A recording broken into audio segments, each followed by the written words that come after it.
하나님께 온전히 향하는 삶이 되시기를 축복합니다. 오늘 함께 보실 하나님의 말씀은 아모스서 8장 11절에서 14절 말씀입니다. 주 여호와의 말씀이니라. 보라, 날이 이를지라 내가 기근을 땅에 보내리니 양식이 없어 주림이 아니며 물이 없어 가람이 아니요 여호와의 말씀을 듣지 못할 기갈이라. 사람이 이 바다에서 저 바다까지 북쪽에서 동쪽까지 비틀거리며 여호와의 말씀을 구하려고 돌아다녀도 얻지 못하리니 그날에 아름다운 처녀와 젊은 남자가 다 갈아여 쓰러지리라.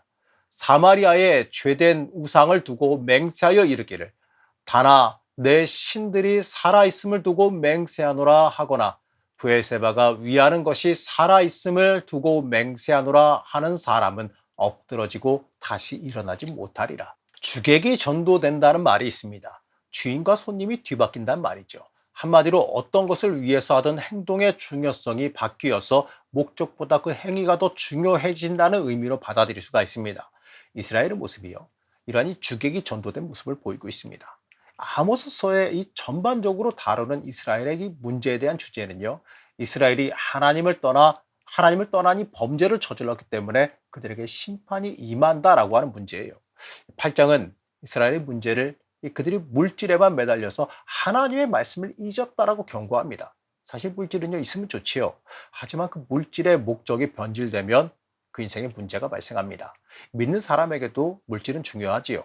우리가 이 하나님의 일을 감당할 때 물질은 당연히 필요하기 때문에 그렇습니다. 그리고 하나님께서 하나님의 일을 시키실 때 물질의 복도 함께 주세요.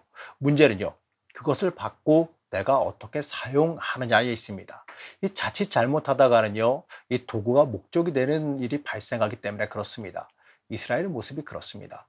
이스라엘에게 이 가나안 땅을 허락하신 것은요, 이 그들이 그곳에서 하나님의 나라를 만들라라고 하는 이유였습니다. 이 그곳에서 하나님의 말씀이 지배하는 나라를 만들라, 바로 이러한 이유였어요. 이스라엘은 이 가나안에 정착하면서 농경을 시작했습니다.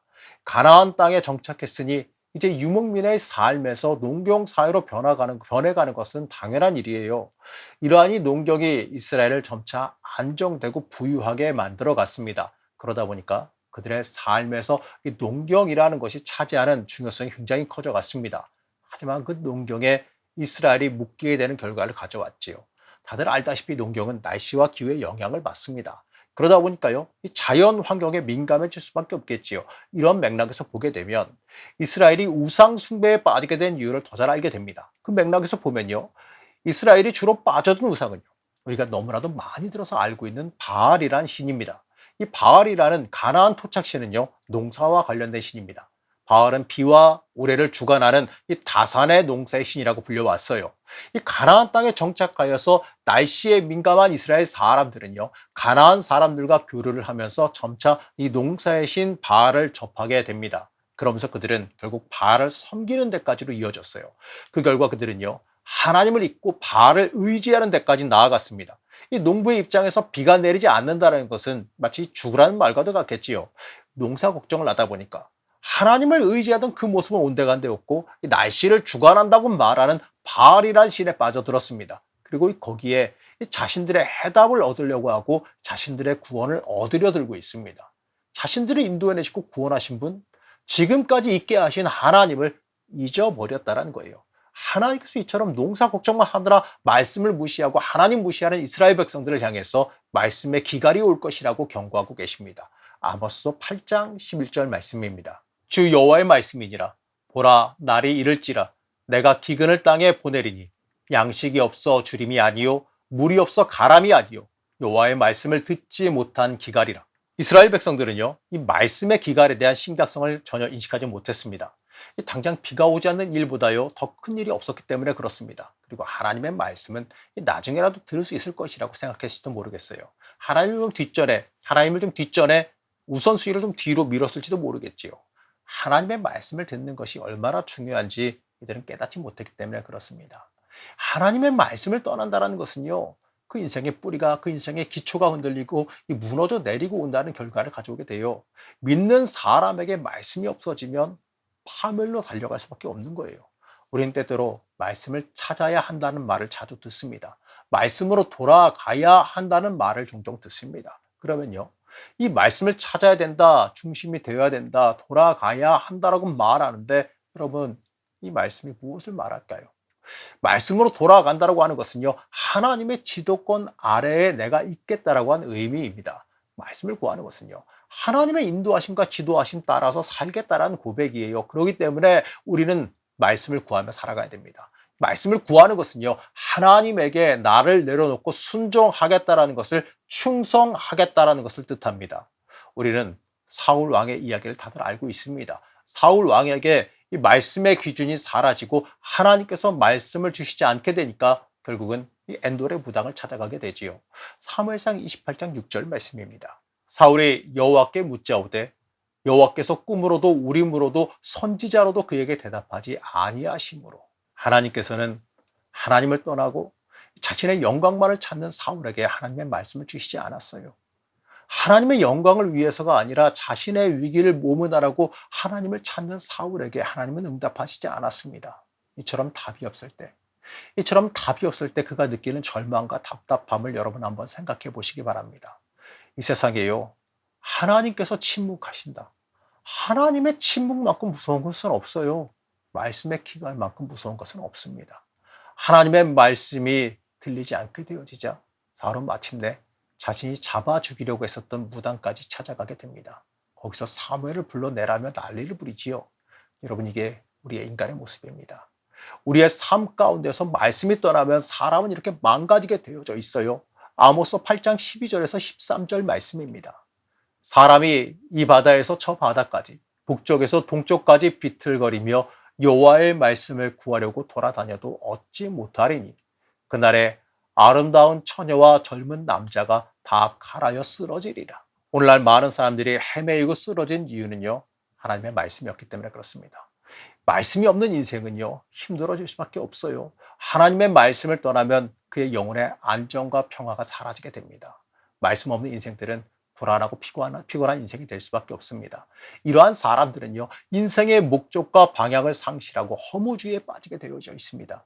우리가 살아가는 이 세상이 어려워지고 혼란스러워지는 것은요, 사람들에게 말씀이 없기 때문에 그래요. 하나님을 의지함이 없기 때문에 그렇습니다. 하나님의 인도함이 없는 인생은요, 힘든 인생이고 답이 없는 인생이 될 수밖에 없어요. 요즘 어렵다 하죠. 이 물질적으로나 영적으로나 참 어려운 시절이 요즘 시절 같습니다. 이렇게 이 어려운 세상 속에서 우리가 찾아야 될 게 뭘까요? 이 절망스럽고 어렵기만 한 이 세상에서 우리가 찾아야 될 게 무엇이고 돌파구로 생각해야 될 게 뭐겠습니까? 사랑하는 성도 여러분, 좀 과격하게 말씀드려보게 되면요, 우리는 맞아 죽어도 하나님 말씀 안에서 죽어야 됩니다. 맞아 죽더라도 하나님 품 안에서 죽어야 됩니다. 세상이 나를 버리면 예수님께로 가면 돼요. 그런데 만일 예수님께서 나를 외면하시고 나를 버린다면, 예수님이 나를 징계의 채찍으로 치신다면 우리 더 이상 갈 곳이 없어지게 됩니다. 그럴 때 우리는요, 주님, 오직 주님밖에 없습니다. 내가 죽더라도 주님 품 안에서 죽겠습니다라는 자세로 주님 앞에 무릎 꿇을 수 있어야 됩니다.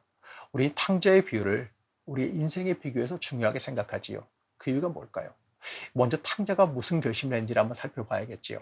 누가복음 15장 17절에서 19절 말씀을 함께 보시겠습니다. 스스로 돌이켜 이르되 내 아버지에게는 양식이 풍족한 품꾼이 얼마나 많은가.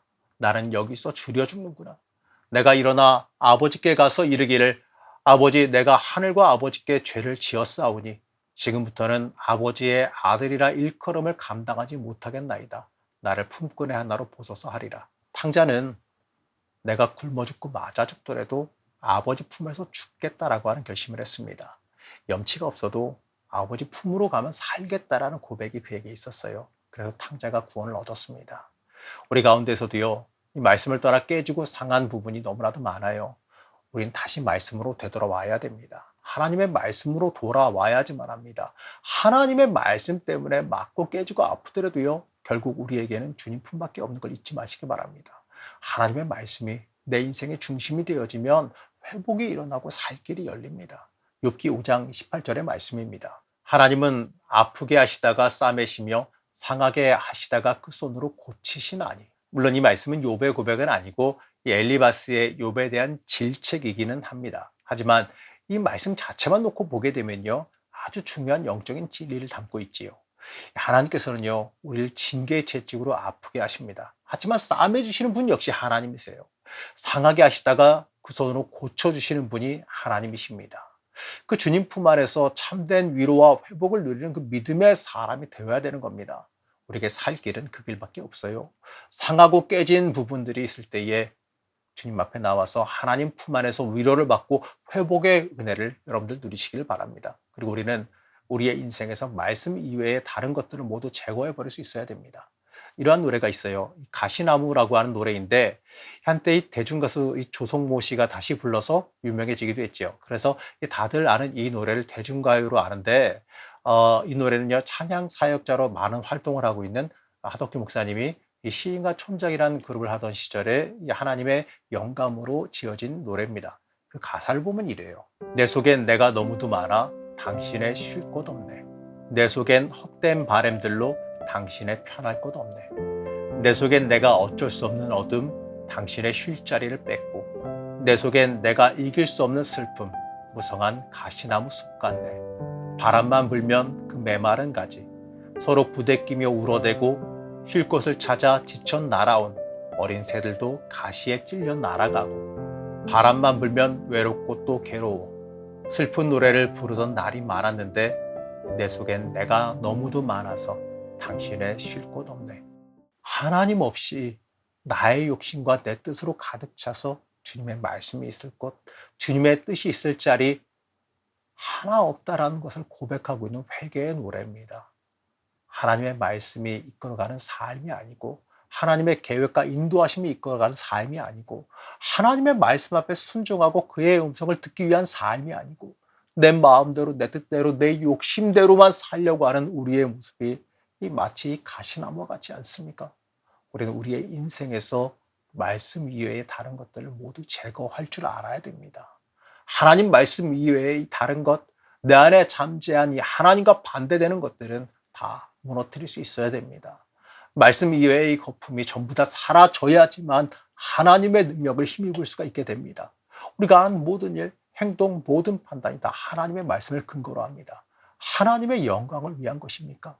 내 욕심대로 하면서 나를 위해서 하면서 거기에다가 하나님을 위한 것이라고 갖다 붙이지는 않았습니까? 우리는 하나님의 말씀을 순전하게 들을 줄 알아야 됩니다. 하나님께서 말씀하시기를 기다릴 줄 알아야 됩니다. 내 뜻대로 하려고 하지 말고 내 욕심을 앞세우려고 하지 말고 하나님의 음성을 들으려고 해야 합니다. 말씀이 나를 주관하게 만들어야 됩니다. 하나님의 뜻을 모른다면 엎드려 기다려야겠지요. 무조건 빨리 된다고 빠르게 간다고 능사가 아니에요. 하나님께서 때때로 기다림을 주실 때는요. 기다릴 줄 알아야지요. 침묵하시면 그 침묵도 받아야 됩니다. 사랑하는 성도 여러분, 하나님께서 확실히 보여주시는 길을 붙들어야 됩니다. 자기 혼자 서둘러서 가려고 해봤자 그 인생 소용없어요. 우리의 인생은 내가 앞장서서 가면 안 됩니다. 서두르면 이스마엘이 되어버리고 기다리면 이삭이 되어진다는 것을 명심해야 됩니다. 기다리면 약속의 이삭을 보내주실 겁니다. 하나님이 앞장서서 가시게 하시기 바랍니다. 내 인생에 있어서요. 말씀이 중심되어질 때 우리에게 참된 회복이 일어나고 우리의 인생에 살 길이 열리게 됩니다. 하나님이 앞장서시는 삶, 말씀이 중심되어지는 삶을 살아가시기를 바랍니다. 모두 다 같이 옆 사람들과 혹시 계시면 말씀해 보시기 바랍니다. 말씀이 중심이 되는 삶을 삽시다. 이 하나님의 말씀이 중심되는 삶이 되기를 여러분 시간 간절히 축복합니다.